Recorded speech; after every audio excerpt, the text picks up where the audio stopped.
नमस्कार दोस्तों। उम्मीद करता हूँ आप सब बिल्कुल ठीक होंगे और आज की इस खास क्लास को देखने के लिए आप सभी बिल्कुल तैयार होंगे। तो जो जो बच्चे क्लास में आ चुके हैं फटाफट से एक बार बता देंगे कि स्टैटिक जीके की इस खास क्लास में कौन कौन मौजूद हैं, सो दैट कि हम कोई भी आपका समय फालतू ना लें, सीधा आपको टॉपिक टू टॉपिक बताते चलें और आपके लिए ना कुछ मतलब ऐसा छोड़े भी ना जो आपको एग्जाम में परेशान करे, है ना।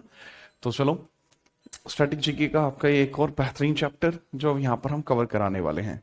वैसे तो आपके काफी सारे चैप्टर आपके स्टैटिक जीके में कवर हुए हैं जो बहुत अच्छे अच्छे चैप्टर्स थे, और आज हम बात करने वाले हैं स्टैटिक जीके के कुछ ऐसे विषयों के बारे में जो मतलब लोग बहुत पूछते हैं, मतलब टाइगर रिजर्व हुआ, नेशनल पार्क हुआ।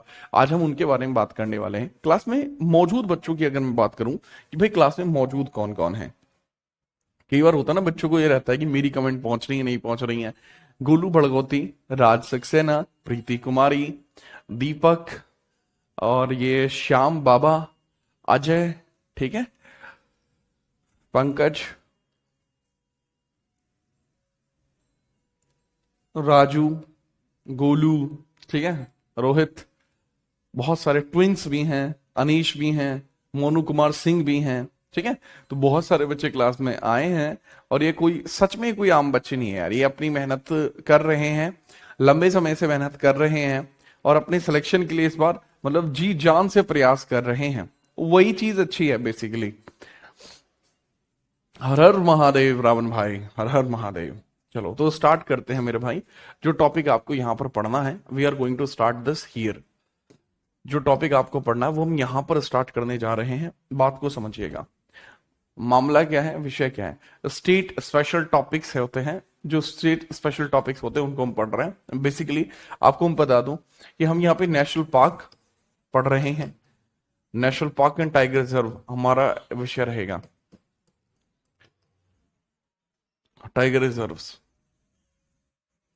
रिजर्व्स हम यहाँ पर पढ़ने वाले हैं। इससे क्या होगा, नेशनल पार्क और टाइगर रिजर्व से क्या होगा मैं आपको बता दूं।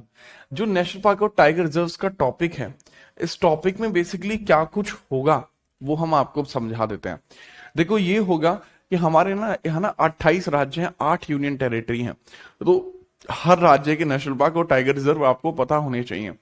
बट कई बार क्या होता है ना कि आपको ये ऐसे विषय बन जाते हैं कि भाई नेशनल पार्क क्या होता है ना, या टाइगर रिजर्व क्यों होता है। ये कुछ ऐसे विषय बन जाते हैं जो आपको बार बार मतलब पूछने पर भी परेशान करते हैं। तो हम उन सब चीजों को भी यहां पर देखने वाले हैं। तो सबसे पहले वही देख लेते हैं। इसको बोलते हैं राष्ट्रीय उद्यान व बाघ अभ्यारण्य। इसको हम बोलते हैं उद्यान राष्ट्रीय उद्यान प्लस बाघ अभ्यारण्य। बाघ अभ्यारण्य, बाघ अभ्यारण्य, ठीक है। राष्ट्रीय उद्यान प्लस बाघ अभ्यारण्य आपको यहां देखने को मिल रहा है। अब इसी के बारे में चर्चा कर लेते हैं। अब सबसे पहले हम बात करते हैं कि नेशनल पार्क क्या होता है।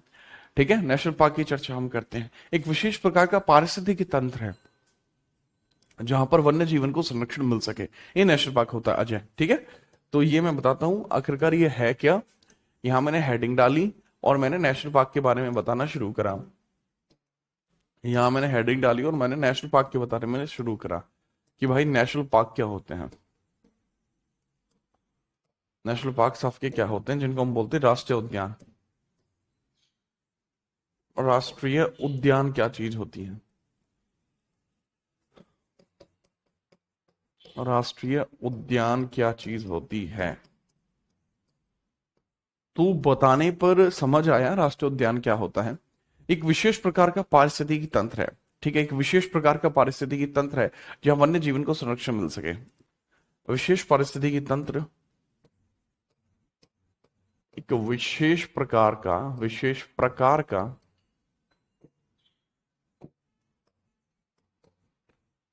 का पारिस्थितिक तंत्र है, पारिस्थितिक तंत्र है, विशेष प्रकार का पारिस्थितिक तंत्र है जहां वन्य जीवन को संरक्षण मिल सके, जहां वन्य जीवन को, जहां वन्य जीवन को संरक्षण मिल सके, संरक्षण मिल सके, मिल सके, ये क्या होता है, एक विशेष प्रकार का पारिस्थितिकी तंत्र होता है जब वन्य जीवन को संरक्षण मिल सके। मतलब this is basically a specific ecological system that give conservation to the wild life.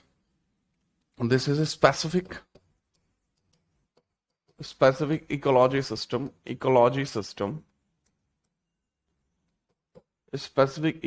system which conserve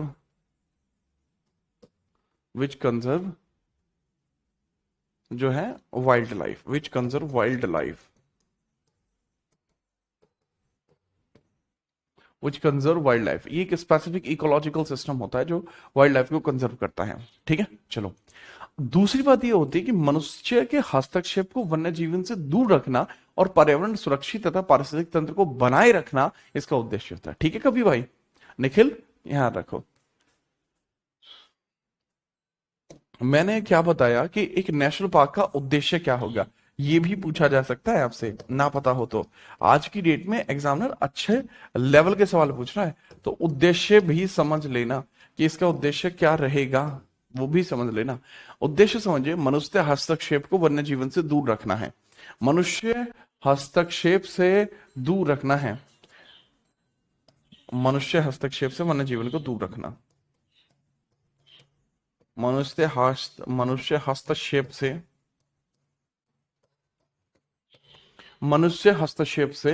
वन्य जीवन को दूर रखना, मनुष्य हस्तक्षेप से वन्य जीव को दूर रखना।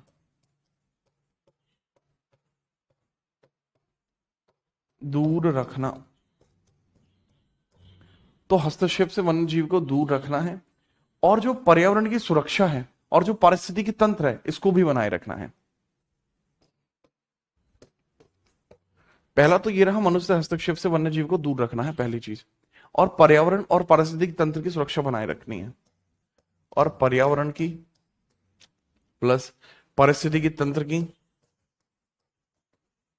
पारिस्थितिकी तंत्र की सुरक्षा बनाए रखनी है।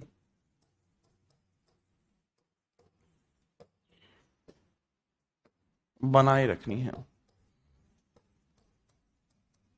बनाए रखनी है।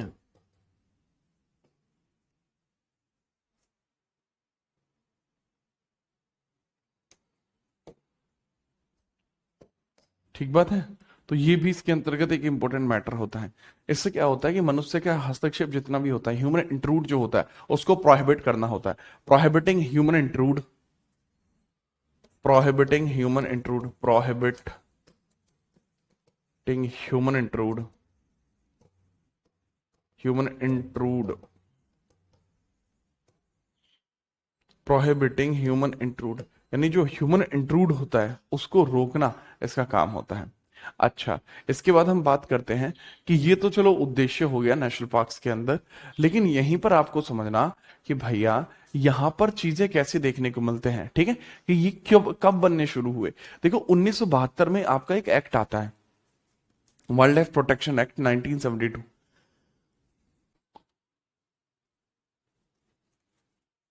ठीक है, वाइल्ड लाइफ प्रोटेक्शन एक्ट 1972 आपको देखने को मिलता है, जिसमें सेक्शन है 35 का 4। 35 के 4 से भारत के अंदर राष्ट्रीय उद्यान स्थापित करने, उनको संचालित करने के लिए दिशा निर्देश आने लगे। तो मैंने आपको क्या बताया कि इनका निर्माण कैसे होता है, इनके निर्माण कैसे होना शुरू होता है, इनका निर्माण या डेवलपमेंट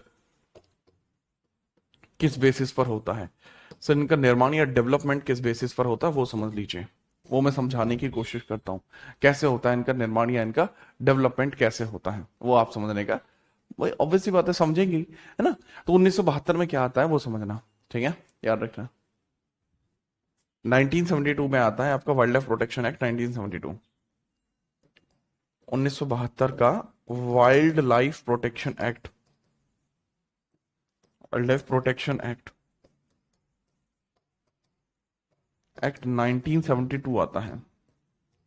ठीक है, इसको बोलते हैं वन्य जीव संरक्षण अधिनियम 1972। मैंने ये पढ़ा भी रखा है अलग से भी, है ना, आप यूट्यूब कर सकते हैं।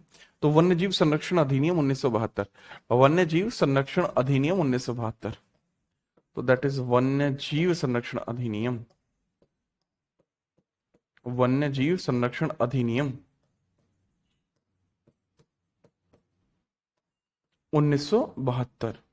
तो वन्यजीव संरक्षण अधिनियम 1972 है, जिसमें सेक्शन 35 का 4 है, जो बताता है, इसके अंदर ही ना वन्यजीव संरक्षण अधिनियम, इसी के अंदर सेक्शन 35 का 4 है, सेक्शन 35 का 4 है। और इसी में जो सेक्शन 35 का 4 देखने को मिलता है, उसी के बेसिस पर, इसी में जो सेक्शन 35 का 4 देखने को मिलता है, उसी की बेसिस पर आप यहां पर, मतलब भारत के अंतर्गत 35 के 4 के अंतर्गत ही आप वाइल्ड लाइफ, या आप समझिए नेशनल पार्क, आप इस चीज का निर्माण कर सकते हैं, आप नेशनल पार्क का निर्माण कर सकते हैं। ठीक है, याद रखना। अच्छा, बात को समझिएगा। एक और चीज होती है, आईयूसीएन भी होता है, ठीक है, जो इस चीज के लिए काम करता है। आईयूसीएन जो होता है वो देखता है कि किसी भी नेशनल पार्क में क्या रूल होना चाहिए, क्या रूल नहीं होना चाहिए। कई बार रूल एंड रेगुलेशन की अगर हम बात करने लगते हैं तो आईयूसीएन भी करने लगता है। रूल एंड रेगुलेशन आईयूसीएन के द्वारा भी किया जाता है। आप चाहे तो इसको भी लिख सकते हैं, इसका विनियमन यानी रेगुलाइजेशन किसी नेशनल पार्क की, इसकी रेगुलाइजेशन यानी रेगुलाइजेशन, रेगुलाइजेशन मतलब इसका विनियमन, रेगुलाइजेशन या समझ लेंगे विनियमन जो होगा इसका, वो बहुत स्पेसिफिक तरीके से किया जाएगा विनियमन इसका। ठीक है, आप समझिएगा। तो आईयूसीएन के द्वारा किया जाता है, इसका विनियमन कैसे होगा, आईयूसीएन द्वारा, आईयूसीएन द्वारा, आईयूसीएन द्वारा। ठीक है, याद रखना। तो आईयूसीएन के द्वारा कैसे होता है वो भी मैं बता देता हूं। आईयूसीएन के द्वारा कैसे होता है, क्योंकि आईयूसीएन ने क्या किया है, 1948 में फ्रांस में इसकी स्थापना हुई है। तो आईयूसीएन के द्वारा 1948 में स्थापना हुई है, 1948 में स्थापना हुई है। मतलब किस चीज की स्थापना हुई है, आईयूसीएन 1948 में स्थापित हुआ है। तो सीधा हम यही याद रख लेंगे, आईयूसीएन 1948 फ्रांस में बना है। फ्रांस में कहां कहां बना है, फ्रांस में, एट फ्रांस। कहां बना है, एट फ्रांस। दूसरी बात ये समझना, इसका मुख्यालय ग्लैंड स्विट्जरलैंड में है। मुख्यालय कहां पे है बेटा इसका, इसका मुख्यालय, इसके हेडक्वार्टर कहां है, ग्लैंड स्विट्जरलैंड में है। ग्लैंड स्विट्जरलैंड में इसके मुख्यालय है, स्विट्जरलैंड में इसका मुख्यालय है, ग्लैंड स्विट्जरलैंड में इसका मुख्यालय हो जाएगा, है ना, याद रखना। वर्तमान चेयरमैन रजान अल मुबारक हैं, वर्तमान चेयरमैन रजान अल मुबारक है। और वर्तमान चेयरमैन, ठीक है, दैट इज रजान अल मुबारक हो जाएंगे, रजान अल मुबारक, रजान अल मुबारक। ठीक है, रजान अल मुबारक हो जाएंगे। ओके, इसी के बेसिस पर हम बात करते हैं वर्तमान में भारत में कितने वन्यजीव संरक्षण, कितने राष्ट्रीय उद्यान हैं, कितने वन्यजीव संरक्षण अधिनियम हैं। ठीक है, ये सब हमें देखना पड़ेगा। अच्छा, कई बार बच्चे एक्ट का पूछ लेते हैं, उसको भी मैं नेक्स्ट पेज पे लिख देता हूं।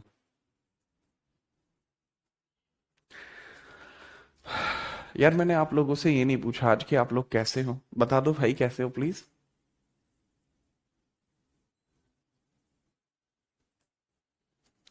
आज मैं एक्चुअली क्या होता है, मैं सुबह सुबह हॉस्पिटल में से आ रहा होता हूँ, है ना, तो अभी मैं वहीं से आ रहा हूँ।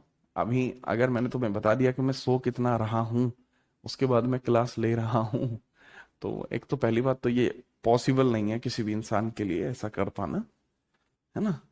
पिछले एक हफ्ते से मैं खाली 2 घंटे के आसपास सो रहा हूँ, 2 ढाई घंटे बस।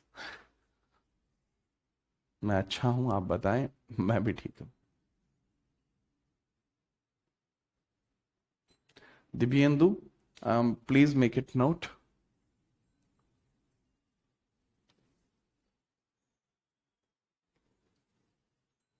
और आज भाई मैं बता दिया मैं ठीक हूँ।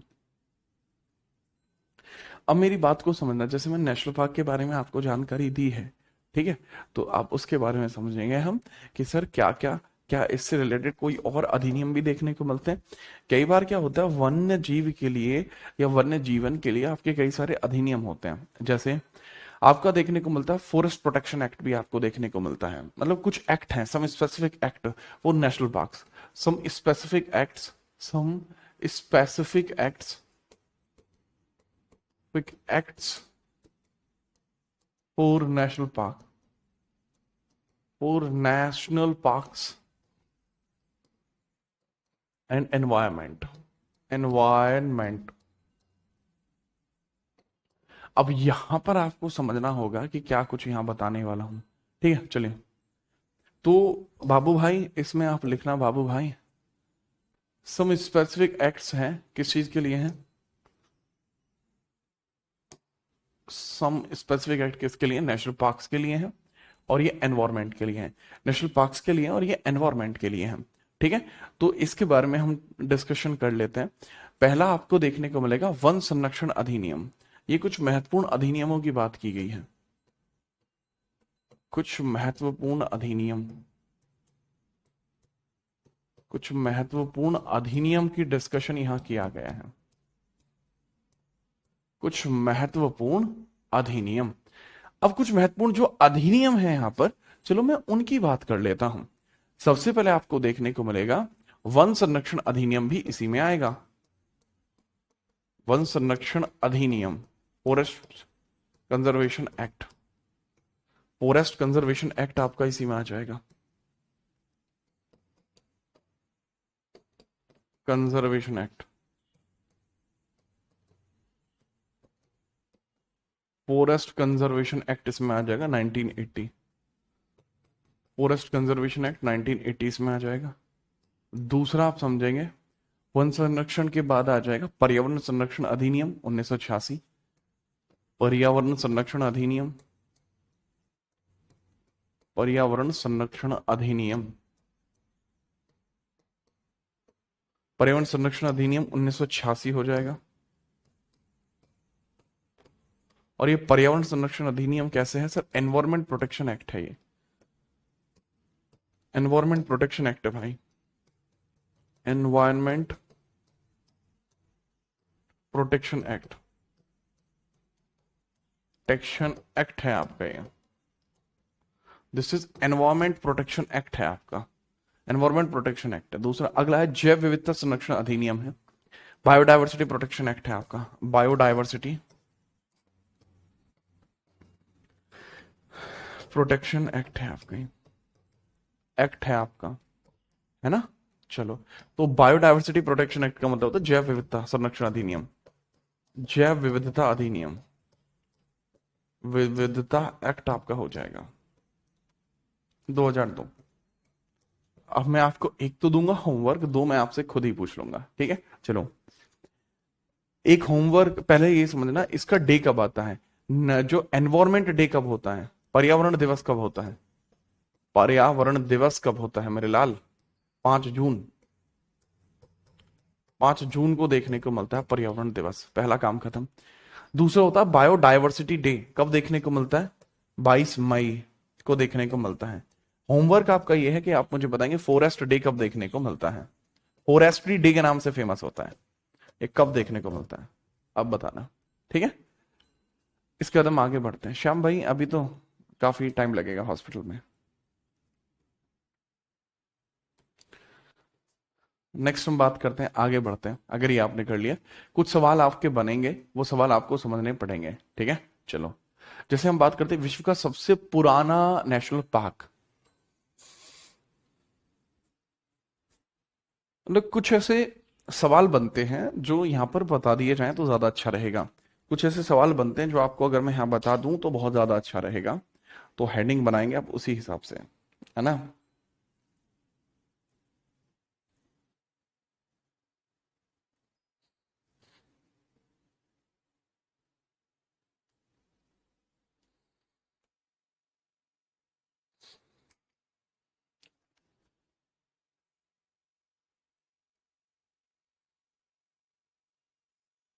ठीक है, चलो लिखते हैं बहुत खतरनाक तरीके से।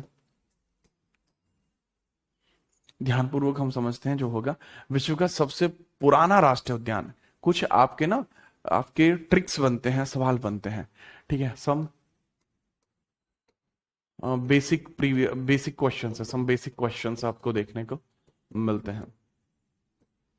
ये बेसिक क्वेश्चंस मैं ही आप लोगों से पूछता हूं। बेसिक क्वेश्चंस में सबसे पहला क्वेश्चन आपको बताना है, सबसे पुराना नेशनल पार्क कौन सा है? ठीक है, world's world's oldest national park, oldest national park कौन सा है? वर्ल्ड्स ओल्डेस्ट नेशनल पार्क कौन सा हो जाएगा, आपको बताना है। इंडियाज ओल्डेस्ट नेशनल पार्क कौन सा हो जाएगा, इंडियाज ओल्डेस्ट नेशनल पार्क कौन सा हो जाएगा। विश्व में पुराना आपको बताना है, भारत में पुराना आपको बताना है, देन भारत में प्राचीनतम, सबसे पुराना है ना, सुपरलेटिव में ये सारी चीजें। भारत का सबसे छोटा, सबसे बड़ा और सबसे ज्यादा राष्ट्रीय उद्यान वाला राज्य है, आपको बताना है। सबसे भारत में इंडियाज लार्जेस्ट नेशनल पार्क, यानी सबसे बड़ा। फिर आपको बताना है इंडियाज स्मॉलेस्ट, स्मॉलेस्ट सबसे छोटा,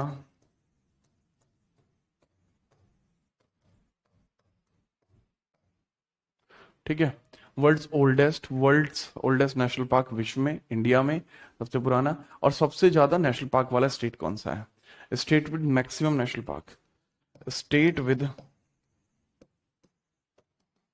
मैक्सिमम नेशनल पार्क।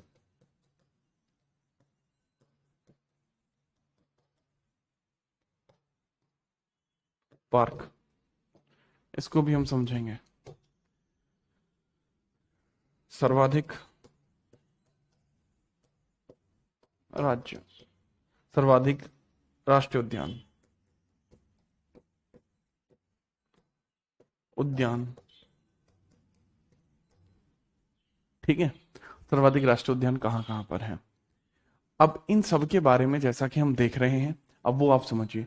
दुनिया का ओल्डेस्ट नेशनल पार्क के बारे में आप बताएं, world's oldest national park. Yellowstone है, वो अमेरिका में है, that is Yellowstone at America. ये है येलो स्टोन, यूएसए में है ना। सबसे पुराना नेशनल पार्क अगर आपसे कोई पूछे, भैया वो येलो स्टोन है, अमेरिका वाला। दूसरा भाई इंडिया में पूछे तो ये हैली नेशनल पार्क है, हैली नेशनल पार्क है। ये कब बना था हैली नेशनल पार्क, 1936 में। फिर इसका नाम कर दिया गया जिम कॉर्बेट, ठीक है। इसका नाम कर दिया गया जिम कॉर्बेट। आज की डेट में इसका नाम है रामगंगा नेशनल पार्क। फिर इसका नाम क्या कर दिया गया बेटा, हैली का जिम कॉर्बेट कर दिया गया, जिम कॉर्बेट कर दिया गया। फिर ठीक 2022 में फिर इसका नाम और बदला गया, और अब इसका नाम क्या, रामगंगा नेशनल पार्क। फिर आता है बच्चे आपके इंडिया का लार्जेस्ट नेशनल पार्क कौन सा है, जो सबसे बड़ा है, that is Hemis, 4400 kilometre square, 4400 kilometre square है। लार्जेस्ट कौन सा है, हेमिस, 4400 किलोमीटर स्क्वायर का है। कोई दिक्कत तो नहीं है, तनक भी नहीं है। सबसे छोटा कौन सा है बेटा, हैवलॉक, जिसका नाम है रानी झांसी मरीन नेशनल पार्क भी इसको बोलते हैं, ठीक है। इसको साउथ बटन बोलते हैं, साउथ बटन, साउथ बटन पर, साउथ बटन नेशनल पार्क आपको देखने को मिलेगा, ठीक है। और हैवलॉक द्वीप जो होगा ना, ये रानी झांसी मरीन नेशनल पार्क के लिए भी फेमस है। साउथ बटन नेशनल पार्क के वैसे तो ये 0.03 किलोमीटर स्क्वायर स्क्वायर। और सर्वाधिक जो राष्ट्रीय उद्यान है ये नेशनल आपके केस में मध्य प्रदेश में है, मध्य प्रदेश में, और आपको देखने को मिल जाएंगे। जी हाँ, रानी झांसी मरीन नेशनल पार्क आपको देखने को मिलेंगे, ठीक है। चलो, तो ये होता है आपके नेशनल पार्क के बारे में जानकारी। अब मैं इससे पहले कि राज्य दर राज्य आपको नेशनल पार्क बताता चला जाऊं, इससे पहले कि मैं आपको राज्य दर राज्य नेशनल पार्क बताता चला जाऊं, उससे पहले जरूरी होगा कि मैं आपको कुछ बेसिक जानकारी उपलब्ध कराऊं राष्ट्रीय उद्यानों के बारे में। क्योंकि इसके बाद तो भाई यही होगा कि भाई मैं सीधे तौर पर आपको ये बताता चला जाऊं ये नेशनल पार्क यहाँ पर है, या मैं एक राज्य का नाम लिखूं कि भाई अरुणाचल लिखूं, नामदफा नेशनल पार्क यहीं पर है, ऐसे में लिखता चला जाऊं। एक तरीका तो वो हो गया। या फिर एक तरीके से ये होगा कि पहले मैंने नेशनल पार्क के बारे में बता दिया, तो इसके बाद मैं टाइगर रिजर्व के बारे में भी थोड़ी ऐसी बेसिक जानकारी दे दूं जो पेपर में बन सकती है। जैसे वो बेसिक जानकारी पूरी हो जाए फिर मैं राज्य दर राज्य बताता चला जाऊं, ठीक है। तो हेडिंग डालेंगे टाइगर रिजर्व्स बाघ अभ्यारण्य।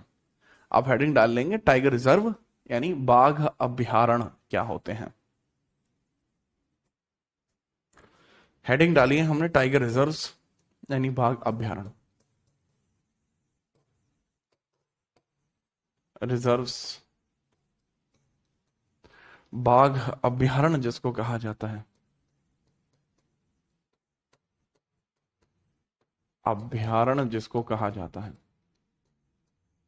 ना, बाघ अभ्यारण्य जिसको कहा जाता है। तो बाघों को सुरक्षा प्रदान करने के लिए बाघ अभ्यारण्य बनाए जाते हैं। बाघों को सुरक्षा प्रदान करने के लिए बाघ अभ्यारण्य बनाए जाते हैं। आप लिखें बाघों को सुरक्षा प्रदान करने के लिए, बाघों को सुरक्षा प्रदान करने के लिए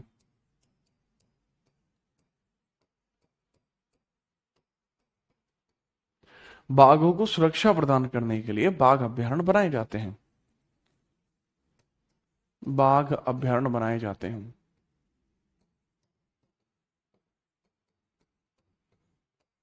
बनाए जाते हैं।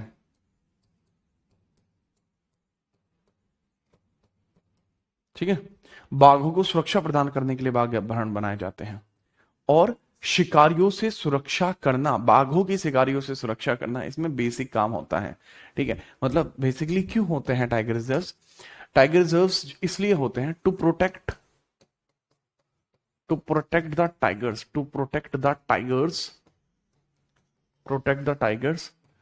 Tiger reserves were made, tiger reserves made were made tiger reserves का निर्माण होता है ताकि इनको सुरक्षा होते सके, इनको बचाया जा सके। ठीक है गोपू। दूसरा होता है कि भाई किससे सुरक्षा, मतलब सीधी बात है सर, शिकारियों से सुरक्षा करनी है। आजकल शिकारी बहुत घूम रहे हैं, शिकारी सुरक्षा।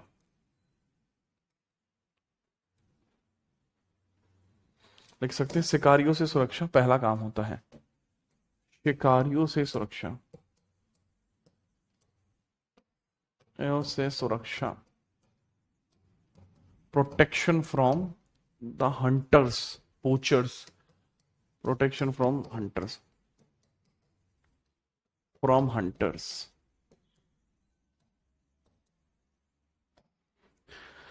प्रोटेक्शन फ्रॉम हंटर्स आपके यहां पर हो जाएगी। ठीक है, दूसरा है बाघों के निवास का कम हो जाना। जो आपके बाघ होते हैं ना, उनके निवास का कम हो जाना यहां पर होता है, वो भी इंपॉर्टेंट है, बाघों के निवास का कम होना, बाघों के निवास का कम होना,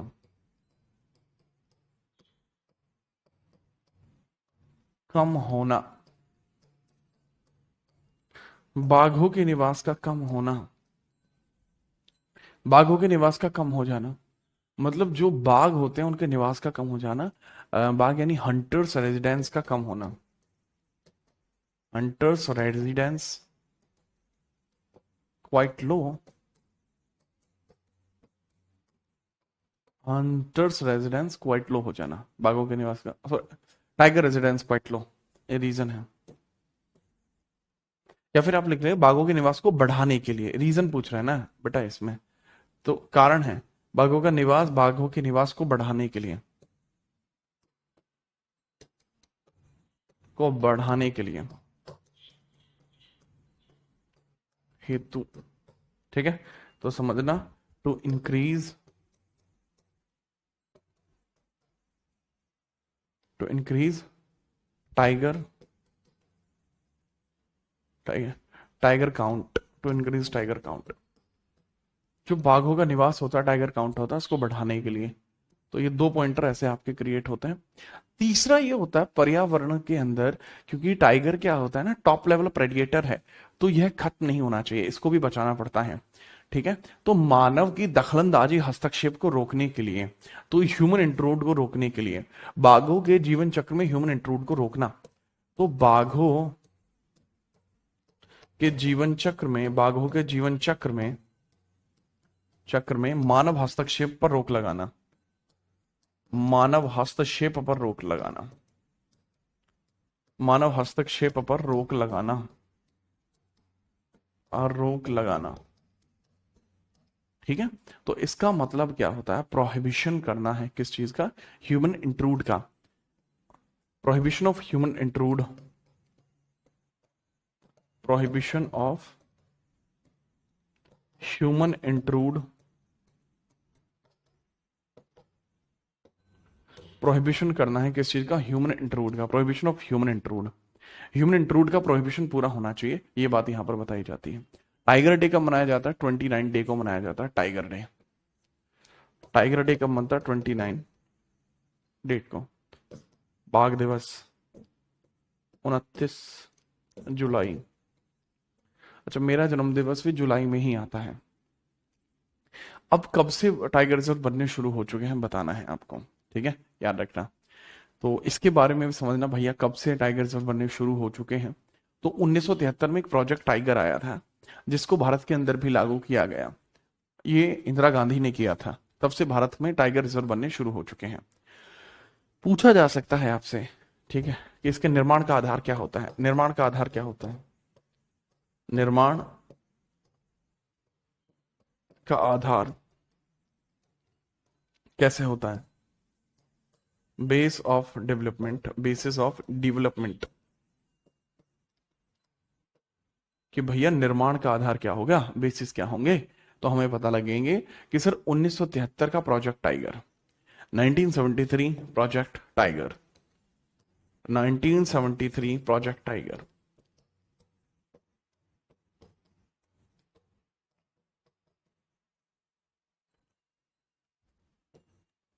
तो 1973 का प्रोजेक्ट टाइगर हो जाएगा, ठीक है। चलो, भारत में कुल बाघ कितने हैं वैसे, सर मोर देन 3000 बाघ हैं। 3167 थे लास्ट रिपोर्ट जो मैंने पढ़ी थी। और मैक्सिमम जो बाघ आपको देखने को मिलते हैं वो मध्य प्रदेश में देखने को मिलते हैं, जो मैक्सिमम नंबर है। भारत में टोटल टाइगर रिजर्व कितने हैं, सर 56 हो गए ना शायद, अब तो नया ऐड होने के बाद 56 हो गए ना शायद। मेरे ख्याल से नया ऐड होने के बाद 56 हो चुके हैं।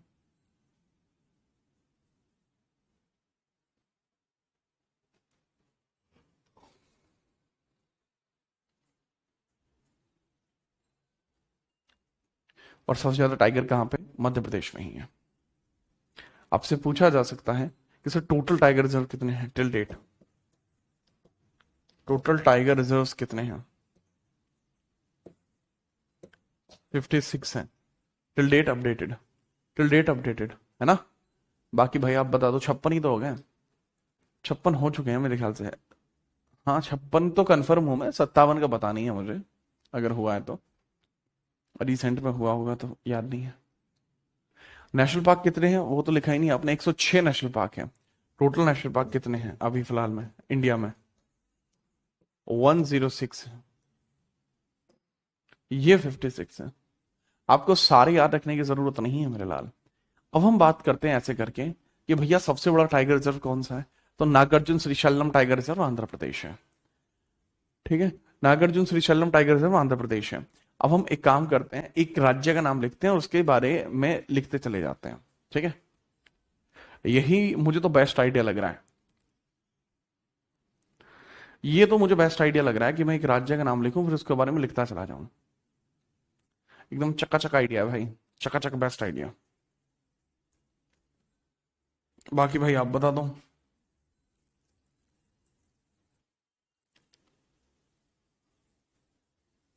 58 हो चुके हैं, ओके, मतलब दो पीछे चल रहा हूं मैं, ठीक है भाई, लिखवा तो भाई मैं दूंगा ही।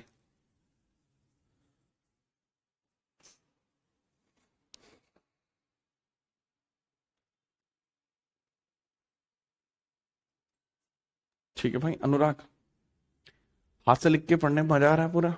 हम्म, हेडिंग डाल दीजिए, हेडिंग डालते हैं, मस्त एकदम। सबसे पहले आप लिखोगे आंध्र प्रदेश लिखना, सबसे पहले आप लिखना आंध्र प्रदेश। आंध्र प्रदेश की कैपिटल क्या, अमरावती, ठीक है। राजस्थान से स्टार्ट करते हैं, अरे एबीसीडी से कर लेते हैं, वो ज्यादा सही रहेगा। आंध्र प्रदेश, फिर वो राज्य जो है बीच में रह जाते हैं, आंध्र प्रदेश हो गया, आंध्र प्रदेश। ये है बच्चे आंध्र प्रदेश। अब आंध्र प्रदेश की कैपिटल है अमरावती, ठीक है, अमरावती है इसकी कैपिटल। आंध्र प्रदेश की कैपिटल क्या है? अमरावती, अमरावती है ना। आंध्र प्रदेश की कैपिटल क्या होगी? अमरावती होगी। प्लस आंध्र प्रदेश के चीफ मिनिस्टर कौन हो गए भाई साहब?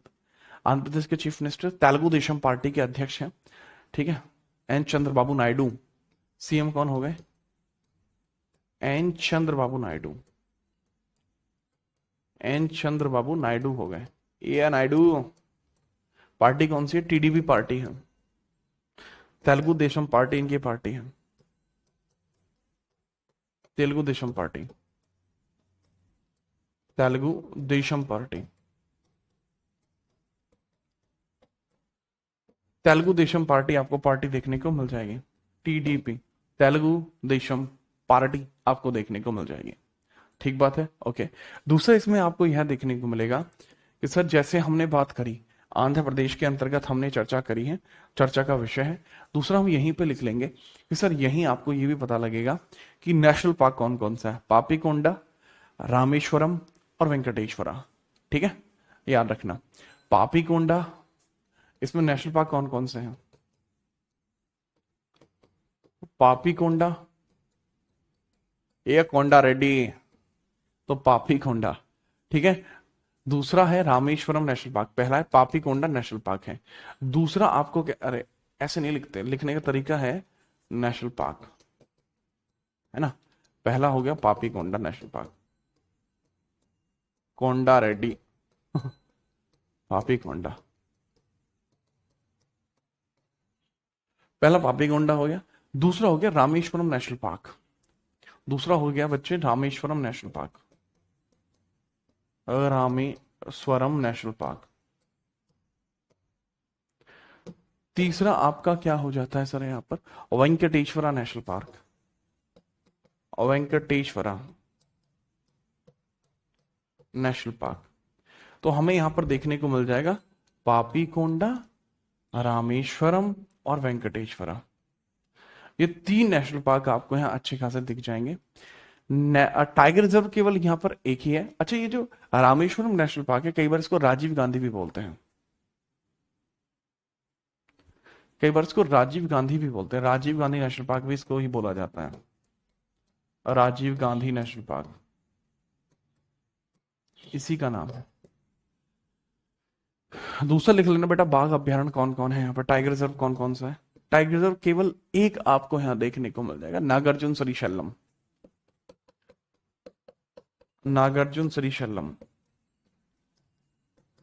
श्रीशैलम देखने को मिल जाएगा। कमाल की बात बताऊं, ये सबसे बड़ा टाइगर रिजर्व है। नागार्जुन श्रीशैलम सबसे बड़ा टाइगर रिजर्व हो जाएगा, दिस इज सबसे बड़ा, ठीक है। चले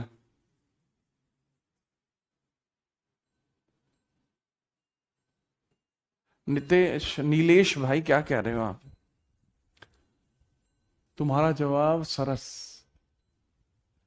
तुम्हारा जवाब सरस। अन्य बहादुर टीचर गुजरात में जन्म लिया तो हमारे वहां दोनों उन्हीं के लिए, उन्होंने नहीं पढ़ती सर जी, जीएस के लिए। सर आपका जन्म गुजरात में हुआ होता तो अच्छा होता, हमें जी के जीएस के टीचर की खोज में हिंदी में नहीं पढ़ना पड़ता सर। नीलेश,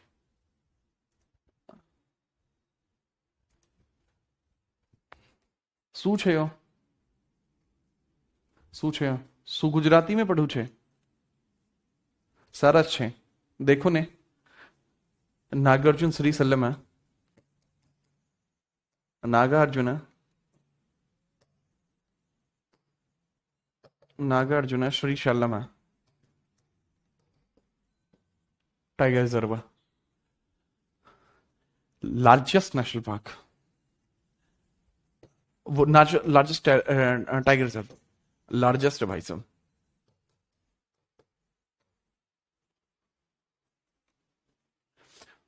टेम्पल्स की बात करते हैं, what are the major temples here, temples के बारे में भी देख लेंगे। वेंकटेश्वरा हो जाएगा, वरहालक्ष्मी और तिरुपति, रामेश्वरम, ये कुछ एक मंदिर भी देखने को मिल जाएंगे, चाहे तो लिख सकते हैं। टेम्पल भी लिख ही लो, टेम्पल्स कौन कौन से हैं यहाँ पर,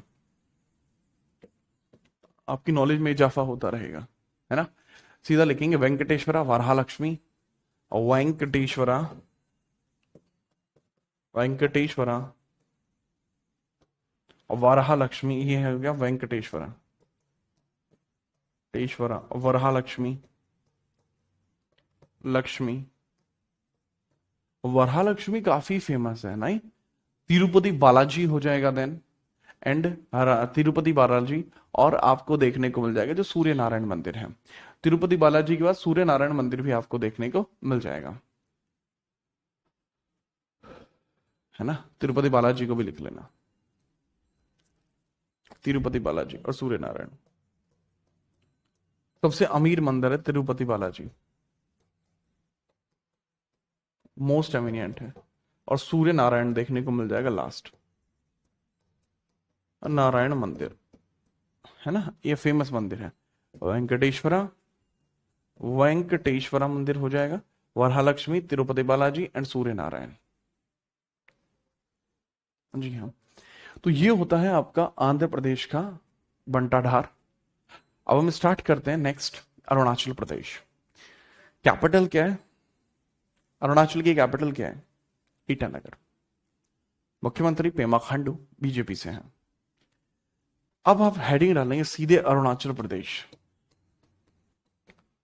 अरुणाचल प्रदेश। ईटानगर कैपिटल है, capital Itanagar. Chief minister Pema Khandu BJP, Pema Khandu BJP, Pema Khandu from BJP देखने को मिलेंगे, ठीक है। और गवर्नर यहाँ केटी पटनायक थे, अब तो चेंज हो गए होंगे।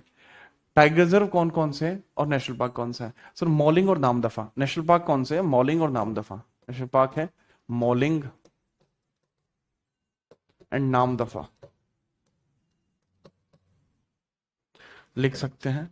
ये तो हो गया बच्चे मॉलिंग, और ये हो जाएगा आपका नामदफा। दोनों को ही आप याद रखना, Mouling national park, Namdapha national park, क्योंकि नेशनल पार्क है। अब हम बात करते हैं टाइगर रिजर्व्स की। यहां हम बात करते हैं टाइगर रिजर्व्स की। टाइगर रिजर्व्स की हम बात कर लेते हैं, तो कौन कौन से हैं? पक्के, कमलंग और नामदफा। दोबारा से, पक्के, कमलंग, कमलंग और नामदफा, और नामदफा, दैट इज पक्के, कमलंग और नामदफा। कमलंग और नामदफा,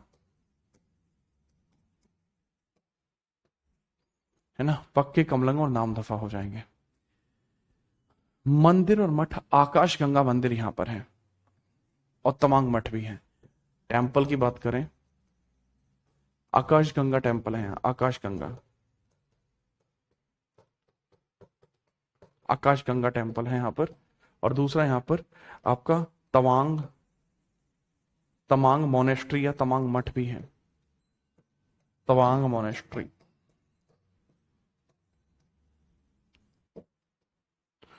आई होप आप समझ पाए होंगे, ठीक है। जी हाँ, एग्जाम में आता है भाई, बहुत पूछा जाता है रोहित देशवाल जाट गढ़ा पूछा जाए वो। बॉम्डिला, यारलुंग, कालचक्र, गोम्पा, गवितो, ये सब मठ यहीं पर हैं बच्चे, ठीक है। तो ये हो गया आपका अरुणाचल प्रदेश। इसके बाकी के राज्य हम कल पढ़ेंगे। अभी आप लोगों से एक विशेष आग्रह है, अगर आप हिस्ट्री के कुछ अच्छे क्वेश्चन करना चाहते हो, एक तो है कि हिस्ट्री का कुछ भी कर लो, एक होता है हिस्ट्री के अगर अच्छे लेवल के क्वेश्चन करना चाहते हो, तरीका क्या है। बट अगर हिस्ट्री के तगड़े लेवल के क्वेश्चन करना चाहते हो, आपसे विशेष आग्रह, नहीं भी करना चाहते तो मेरे लिए आ जाना, ठीक है। और आपको आना है यहाँ पे, ठीक है। आप सीधा यहाँ पर आइएगा, और यहाँ पे अभी हमारी क्लास है, ये होने जा रही है, तो इसको आप लाइक जरूर कर दीजिए, ठीक है। और इसको स्टार्ट करते हैं, मजा आ जाएगा, ठीक है। चलिए, ठीक है। कल मिलते हैं। जय हिंद, वंदे मातरम।